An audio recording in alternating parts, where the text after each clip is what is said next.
Well, I do want to share something briefly. I always say briefly. I don't know if it'll be brief or not. Maybe. Mm.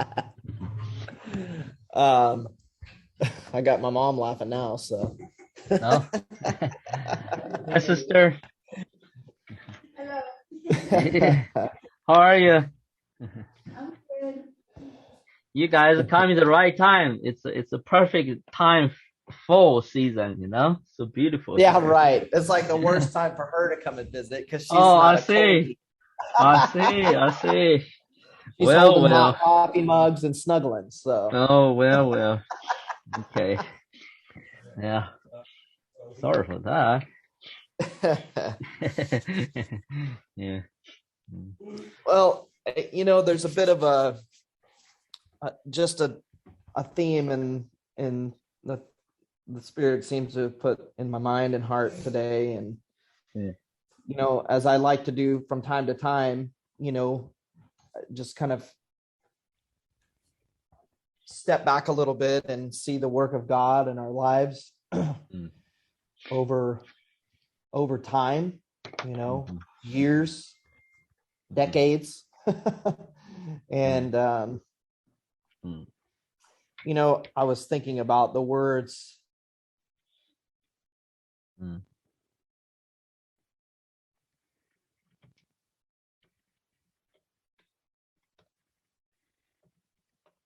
Mm.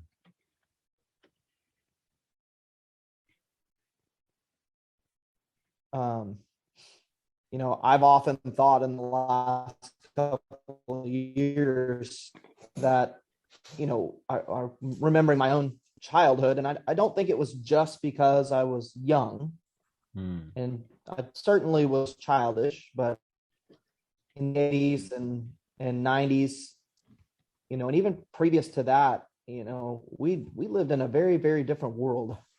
Mm. Things that were of concern now or are of concern, whether no matter what our stance on any issue or is, they were very different. Mm. I think that in the hearts and minds of God's people, Mm. um,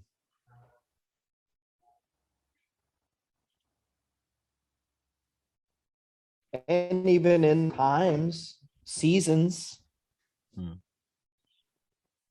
purposes related to that time, that day, that place, that generation. There are times also when God's purpose and the fulfillment of it is pressed forward. That comes with a lot of movement, Mm. transition, shifting, unsettling. Mm. You know, uh, the I think the first vision that the Lord ever gave me was that, and I've shared before, but was that picture of that the corner of the building Mm. and a hand holding a plumb line out to the next. It was a very, very large building, Mm. stone. Mm. I think it is particularly illustrative of the stones, Mm. because I don't think this building is representative of anything other than the people of God. Mm. At the same time, the plumb line was held next to it in a Mm. perfectly straight line. I mean, that's what plumb is. Mm. Um, I could see the hand holding it was coming from the heavens. The plumb line, if you've not seen one, you have that heavy pointed object. In the times past, those were made of like a brass, a heavy solid object. But when you hung them on a string, gravity would cause that to make a perfectly straight line. Mm. So you could hold that next to anything that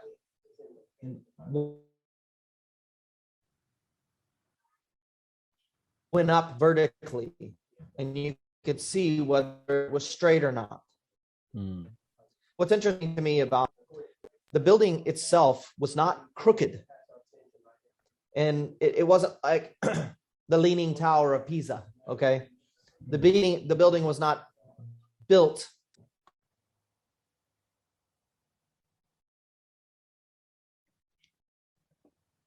crookedly out of plumb.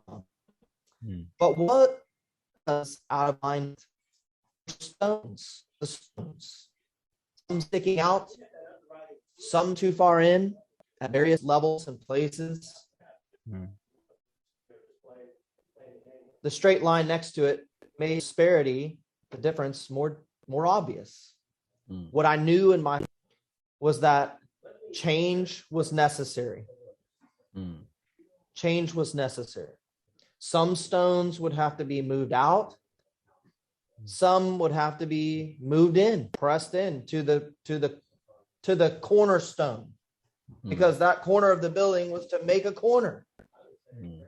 It was the joining of two walls, and the cornerstone was the original place. Now, very practically thinking, in my mind, because I've built things before, I've done a little bit of masonry. You know, those stones were set in place. I knew that for those stones to move, there would be friction. I could, in a sense, hear and feel the grinding of the stones, the loosening of the mortar that bonded them together. But all was necessary for the building to become plumb. In short, you know, over the years, as I have revisited that vision, because I knew it wasn't just a personal, you know, vision for my life. Surely there are personal applications still. But I knew very quickly that because of the nature of the building with many stones and the plumb line of God, and the scriptures even that we have of the prophets of old that actually say there is a time when God will send a messenger to lay out and measure and plumb the foundation of the temple so that it can be built properly. I think we all know we're not talking about a physical building, nor looking forward to a physical building. We're talking about the proper alignment of those living stones with the cornerstone that will become also the capstone. What I knew again when I had the vision is there is a time of great transition coming to the people of God. It's not going to be easy. Grinding, moving, breaking loose, shifting, and realigning. Now then I think about statements like we have in scripture that we think of, we read, we pray, that we would be the light of the world, even as Jesus was, and is the light of the world. And I think, how do we think that will happen? Who will the people of God be? What will they do?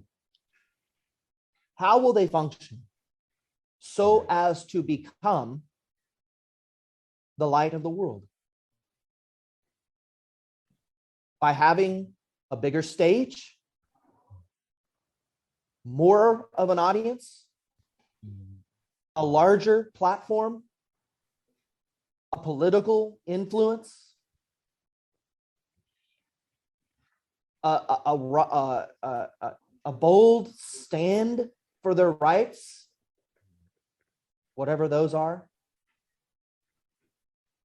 Is that how the light of the most high God will shine forth the city on a hill through his people? What will it be? Will it be those quote unquote random acts of kindness? Have those random acts of kindness changed the world?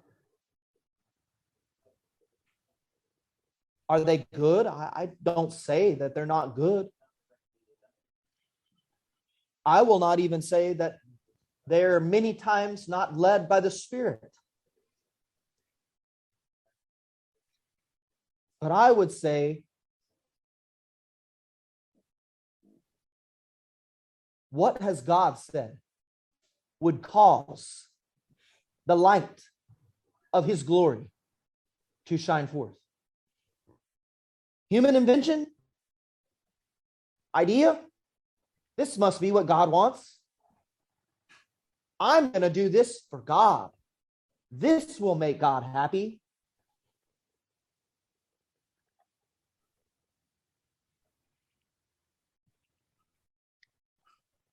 Most of us have children.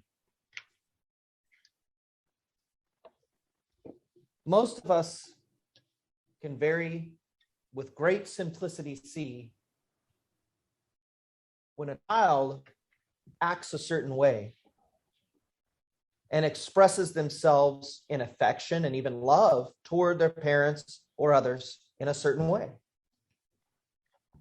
And it can be recognized as cute or precious, maybe even noble. But I think it's very easy for us to see that their expression of themselves is still centered on themselves. Now, that's not a bad thing for a child. It shouldn't even be criticized. But that child does not yet know, truly yet, the heart of his parent. The perspective that his father has. The dealings of his father with others in family, in business, in every arena of life. The child doesn't understand that. Not yet.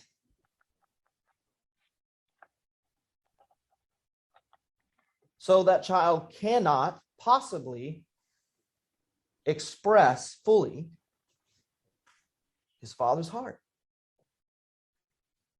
The expression of the father's heart, I think we know, will ultimately be that revelation of light, the light of God's glory through his people to the nations. How then has the Father said this light, glory, will be made known? The scriptures are very clear. He said, in and through a people, a way of life. Jesus specifically said, they will be known by their love for one another. What does that mean? Does that mean that Christians get on TV or the radio somehow and get in a group of people and say, I love you. Oh, I love you. I love you, brother. I love you, sister. And that people hearing that or seeing it on the stage or whatever venue it is go, wow, look at that people. They're really different. They love each other. Is that what Jesus meant?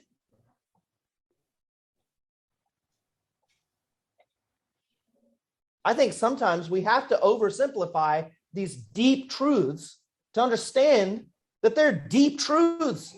They go beyond our puny imaginations of how God expresses himself and how he wants to express himself. Jesus said, true love is this, that one laid down his life for another. My God, where do we see even the people of God laying their lives down for one another? Sorry. This is an charade. The world can see through the charade.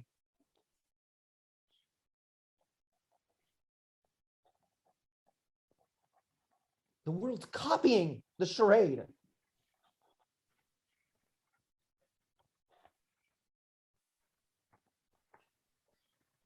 And we would rather assume the world go to hell in a handbasket than to lay our lives down for one another. I'm not meaning for this to be an accusation or a condemnation on anyone here. But unfortunately, it's the current condition of Christianity. My rights, my ways, my thinking, my stage, my belief. And in the midst of all of it, the Father says, what about my house, my dwelling? Where will my throne, my rule be honored, revered, respected, and practiced? Jesus said again, true love is this, when one lays his life down for another. Paul reiterated this through all his letters, all his writings. Submit to one another. Show reverence and honor toward one another. Children, honor. Submit, honor, respect, love, trust. Those aren't bullet points. They're not recommendations. They are a sign, an indicator of the light.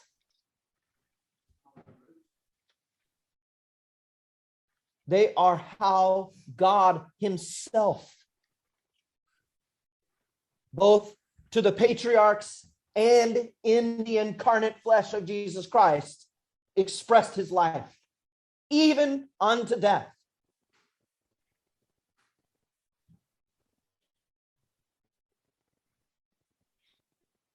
But we've taken that for granted, haven't we?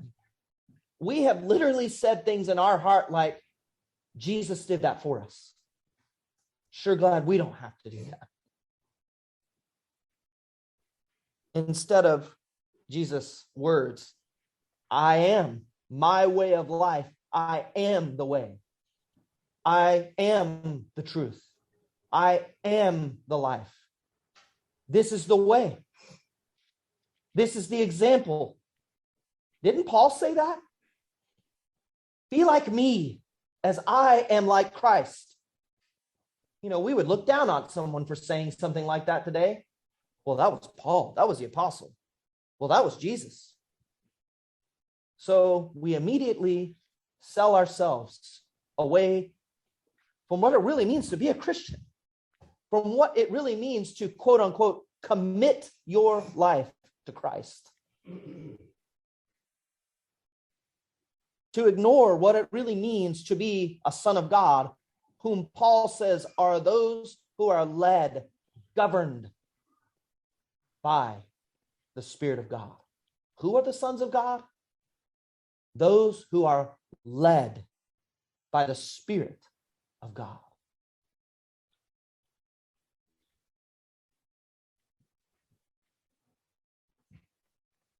That is not a whimsical, this sudden gust of wind came through and blew me over and I was just taken away by the Spirit and did something miraculous or crazy or anything. An unfortunate expression in the midst of Christianity.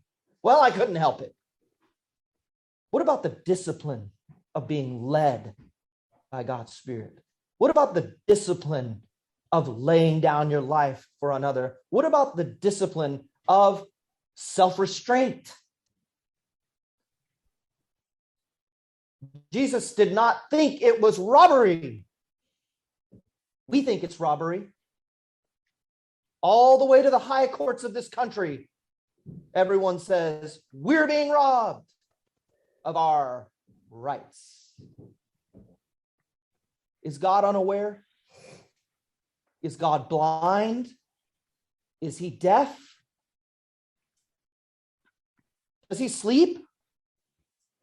Has he turned his back? Do his purposes change? Has his heart changed? Does his nature change? Has the end for which he created all things changed? I don't believe so.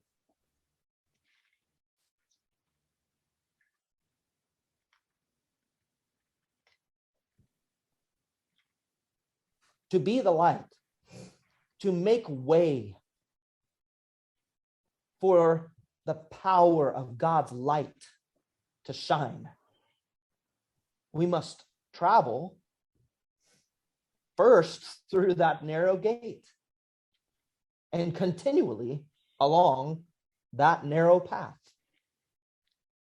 Jesus unapologetically said, it will not be easy. It will be full of hardship.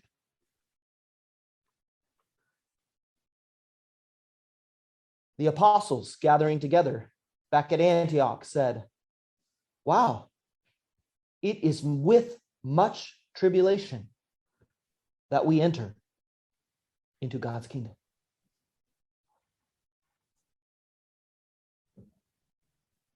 Yet there is a hope and a peace and a joy that can hardly be explained for those in whom that life finds residence, a place where it can flow and function. It's experienced. Now, as I look at the recent years of our lives, and those same kinds of questions go through our hearts and our minds, how will we be used by God? What kind of imagination have we placed in answer to that question? Have any of those imaginations come to disappointment? I think so, by God's perfect design. Yet God has continued to shape, to form, to move, to establish, and I believe now to build. Maybe not in the way we imagine, but I think that's reason for thanksgiving and not resentment. Because God is showing his people how practically, in the everyday life, in the momentary engagement, with every relationship, in every arena of life, father, mother, husband, wife, parent, child, brother, sister, friend, brother in Christ, sister in Christ, family of God, relationships with those who are not walking with the Lord, who don't know the Lord, who reject the Lord. Every relationship, every situation, family, business, fellowship, community, ministry, all of those. Here's how to walk in the light.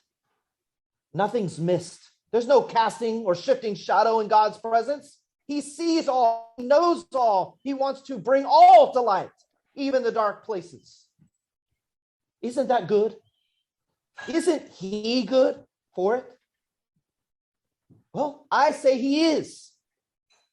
I can't say it's easy. I can't say it's painless. I can't say it's without trial, suffering, tribulation, hardship, heartbreak. But it's good. He is good. He remains good. He remains faithful. And his purpose endures. It's one of my favorite parts of the song, The Love of God. Because when the saints of God finally realize fully in practice, through life, through every relationship, through every context, through every situation, that God is love, they fully begin to realize the faithfulness of God, the power of God, the purpose of God. Then they begin to sing his praise. And that song says, his love will forever endure, the saints' song. They could never exhaust it. His love is inexhaustible. His purpose is unthwartable. Such is the mighty arm of our God.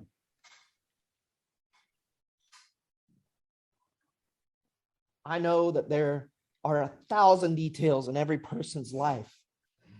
Uncertainties,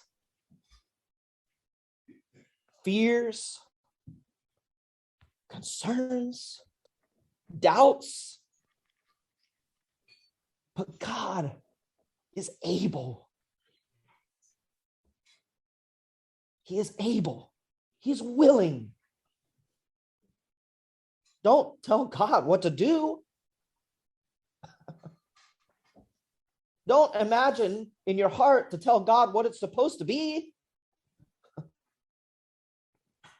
But be led by him into that fullness. And know he is good first. Know he is trustworthy first.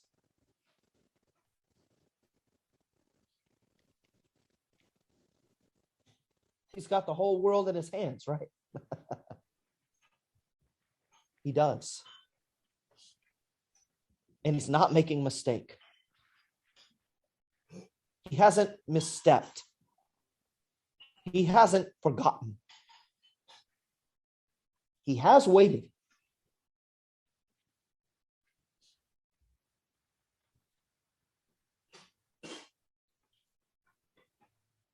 For a people to come to him, as Cheryl prayed earlier, to know his heart, to learn his ways and to put them into practice. God says, when the day of judgment comes, when the day of the great hardship comes, in that day, I will spare them like my own son, like a father spares his son, shows favor to him.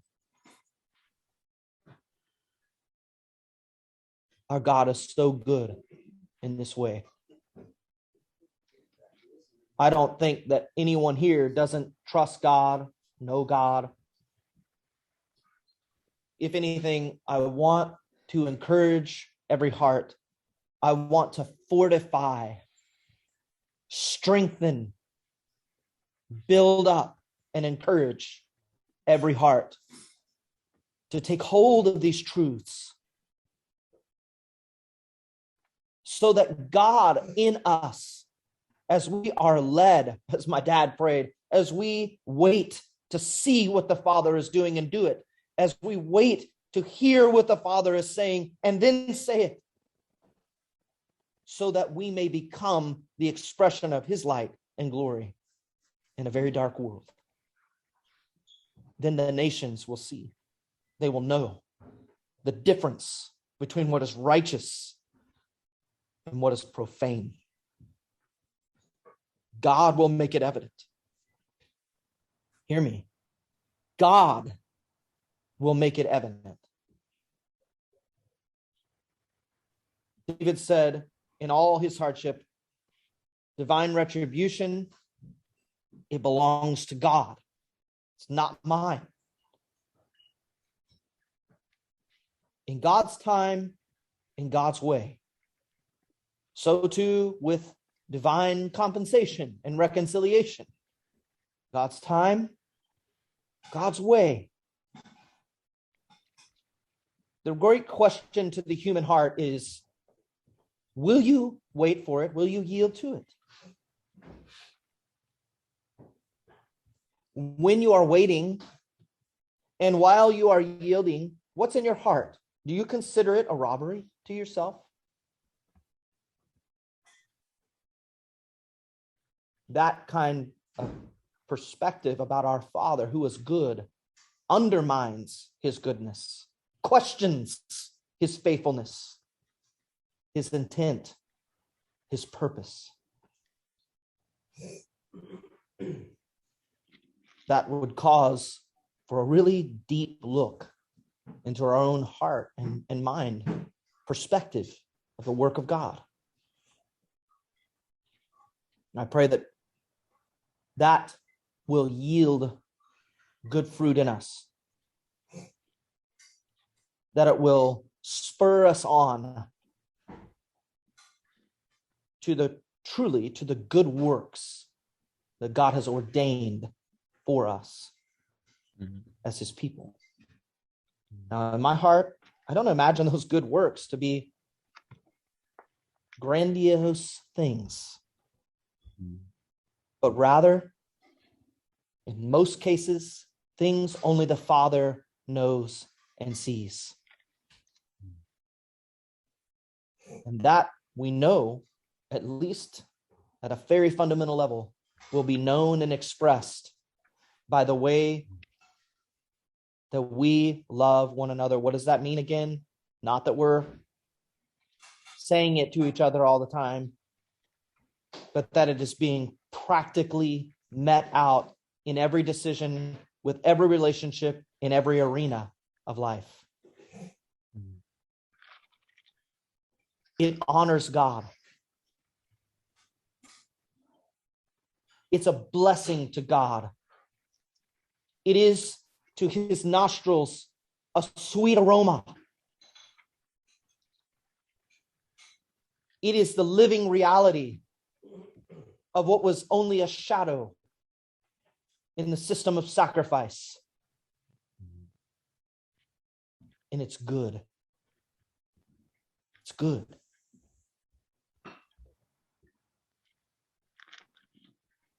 May God bless it as we honor and show reverence to him and his lordship in our midst and in our lives and in our families and in every arena of our life. Lord, your will be done and in your way, so that your heart and the light of your glory might shine forth to those who are called by your name. The invisible God becoming visible, the God of light shining forth through his people.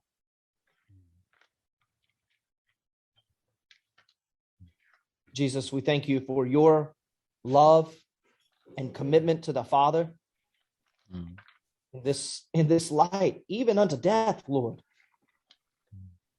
to make a new and living way for us to be restored to God's purpose, that it may be fulfilled.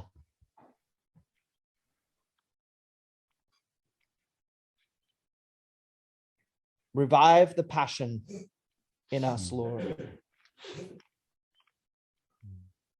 Let the burning of your Spirit rise in us, Lord, to consume all that is carnal and fleshly and short-sighted and worldly, so only the pure essence of your life remains. We have this hope. Paul said, everyone who has this hope purifies himself by it. The hope of Christ.